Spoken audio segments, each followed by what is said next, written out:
Yeah, hello, man this year. Micheche obibia musonfo pa. Freeman the storyteller ni ya appear nyama Freeman. Ene dey so me ba ha na me de masem a ma bone bede. Nsem a ko twi ko breman a ma bone bede e na me de beso am. Na me asem a me ne dey me de bae ne de eno so hu wo abatwa betwe bebre. Aha. Ene ye beka emema ene ema ho asem. Mema ne ema wa mo na ebe wiase nkane ene mema ne ma esu ene omo ban yoti mesha se de a odoma nkoma bɔ ade no obo bema eja oba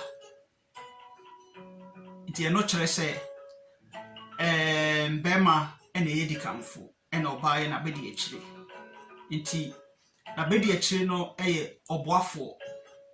or helper. Aha, the ma moduma moye ne se moye helpers. Mema and the ye di kanfo. Some betia seal, someone tia seal, and no dear to Jamala. I never want to mebu me bebako. Yes, see, motia edo sonson. And yet omuti penny sasabron sam a wabu achacha. Message subiu. Motia ediosonson enye omoti penni sasabronsam a wabu achacha nti eno kyerɛ sɛ bema bia wo ye den a oye bema aha usakura senkura na oye bema Mr. Mamo subscribe my YouTube channel imami Freeman the Storyteller aha ena sɛ mo pese bia mo si dan so Ghana so ni ade a and I'm more plans be moving back and so and also me saw another channel be a friend Team Freeman Simple Homes. Midamasi. You measure me video yasia e besha say a man money ma one na ye akuhwifo pa a man money ba why pa na ye akuhwifo pa me research and I'm in hwehwe mo no kire say Emema ya kuhwifo pa se ma Nembo no oba oye kohwini no oye master sin bema bema eye boni anase oye nioma bia ubetimi ache no oba oye akohwiemu master no ebe din pa so weche no enti emema elai a lot and as a member di akohwie bebre dem so no ema better liars ema no yomo di akohwie na omo sisi omo bon nyina no ache se wo ntime nche no aha yo ti eno free so e beba mema ne ma hwamu na etimi eye bibi wo wiase mo Emema timi ye bibi wo wiase mo sen ema bema wo sika opese sika no de ye adwuma na sika no ewo ma no oba empese odi ni sika akohihye neoma bebre mu na ni sika na ahye nti ema no omon riske ompese sika na odi kohya ade mu na se hye a ompe ba mema de obeka se odi ni sika be hye bibi mu na ehye kra na obehu kwan befa so enti emema better creators sima aha emema ne ema hwamu na sebi empaso agro omani je ho pa we di amanfo mo fa nche me aha mema ne ma hwan na empaso agro omani je ho pa emema enije empaso agro ho Say, Emma Nemo mono mehwehwe mu kyerɛ sɛ Emma no enije ɛwɔ mpaso agro no sing Ebema Eno ye meme nhwehwe mu Ebia na wo ne menya adwen enso no meme nhwehwe mu kyerɛ sɛ mema no pɛ mpaso agro no kɛse Nemo mono Emma no ɛna yɛsɛ mu enije pa si mema no Emema ne ma hwamu na no aduane pa na se ifiade yo omoye ade pa Emma enu aduane omuni aduane no bebre si mema ne momu no se wonya bema ba ko ni aduane ya ene ha ala ne hese bema no ni aduane ya pa ne momu ne ma dodo na nkasa enim efie aduane ye ene efie hwe ene ade yo emema ne mba ho amuna oma no ya pa yeduane mba no anu ya mo yetu aseba kuma wa uba kwa shepo na so no unya bema ba kwa na no ya agye ebi ewu ama ene unya bema ba kwa na no ya dia ene edi pa enya sanketo ana ohye ni mom no mba no ana ya mo emema ni ema hwamu na omo ehwe nkwala anase omo hwefie ema ehwade ema hwefie more than mema if you say mema no bebre kokopesika dodo na omo nifie ema no take good care of the children ewfie eni fiade ye no more than mema nti ema no eye fiade no more omo yade na mema no kopesika ba mema ni bi ho so omo kopesika makra no mo tifia omo moa ma no nti wo ye sa ba ma na wo sa obo aba oba no ofie na mema nso a baako bi a omo nso yaade no omo nso so omo ye fie adwuma ene omo organize fie a ene cleaning ni ade a bema o ye clean no dutwam enya seketwa ya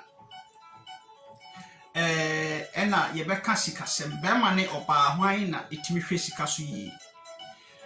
oba etimi hwe sika so yi sin bema so bema no tumi nya sika sin oba ewo sika odibesie ompese adwuma sika no ma na adwuma ye nti sika na dafa akon ompese odibe akɔhye bibi mu na besei nti edafa akoda bia na emom no bema ye se sika obetumi aka se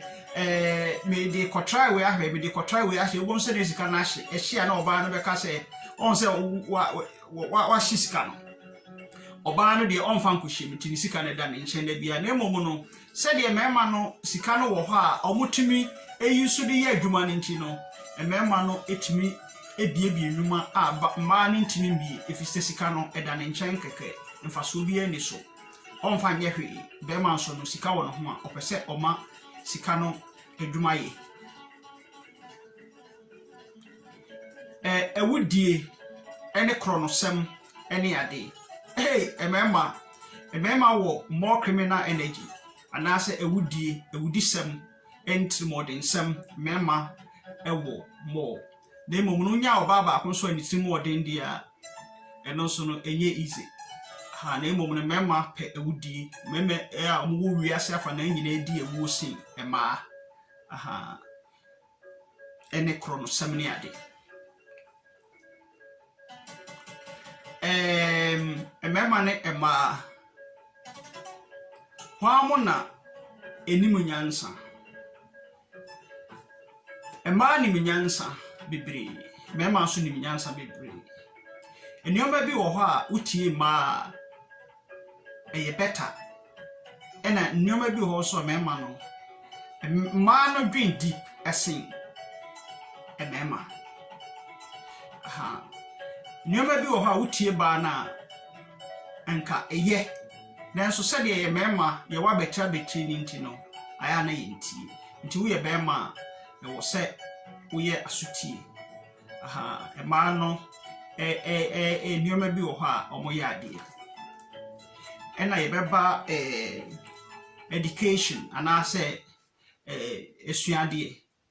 ema ne mema no dodo na nkasa esua ne oma bibiri ema no bibiri no omu nsuade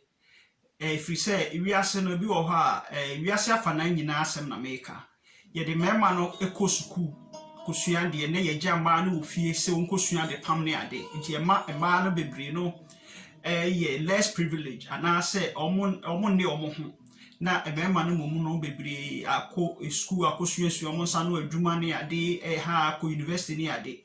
nansen momu na sesa kakra eso no kwagiri agri ene kan asem o Ghana se ode bema ba akọ school a na yese waboa sa ankrankro na nkasa oboa no ba akọpe no na waboa no na emomu no se ode ema bebre oma musuapon anase ode ma bebre ko school a waboa eman ni mu ni nyina efiri se oba osua de a obekere ne ba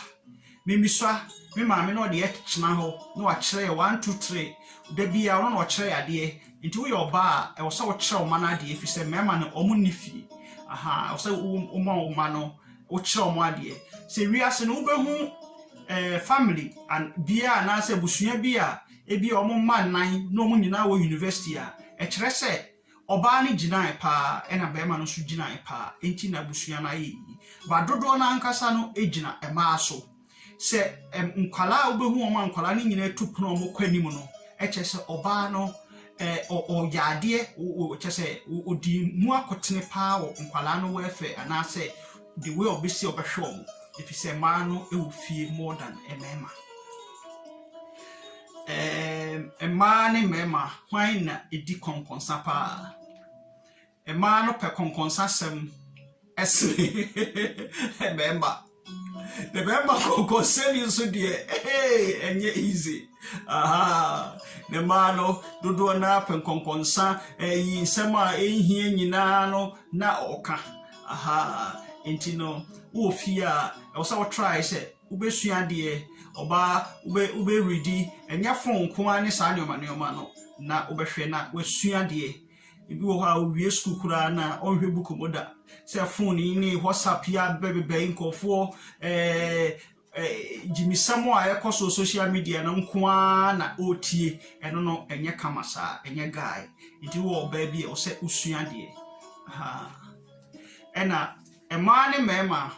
why na asembia obehu bia no na wagie dipa emano nioma omuhu nyina no omugidi fast sin mema obedo mo asiko kakra ansa na wahwese ya na se enye ansa na wagie di emano hu ade a ya trato ho obegie di quick sin mema no ya so de nkakra before baji bibia di no tse wa do masiko ehu ansa yeah emane mema why na if any say ye bu asofu pa emane bu asofu say mema bi oba bi wo ha ni kurukura kasem anya de obeti enso ne sofu kasem a obeti aha ntino aya na ma no mo hu balance ne se de onene tifie no eno so hu hia se ubenya respect amano aha medam nyina ase bebre wo ha amankanka ho enso no Freeman the Storyteller misrama mon share me YouTube channel na mame na da bia no betimi etwa mfoni abre no medam nyina ase medam ase momra so na mon comment na mon sending koma mabusuafo nyina medam ase nti wo ye oba na wo ho a wo se obua obusua na obua onkwala no ube chiro made na omasua de ma education ana se ma ntete eyade bia ehia pa se otete nkwala ma ene ade a friend say ana se nkwala omba beni aye mpanipa na ni nyina no dodo na nkasa na nyama no nko anso na meka bema ne oba ni nyina no nkwala me se de meka no oba bia na se nkwala bia obehu omo bia omaye wiase na yese bema no ne oba no stood up ana se omu ginai ntina nkwala na ye nkwala papa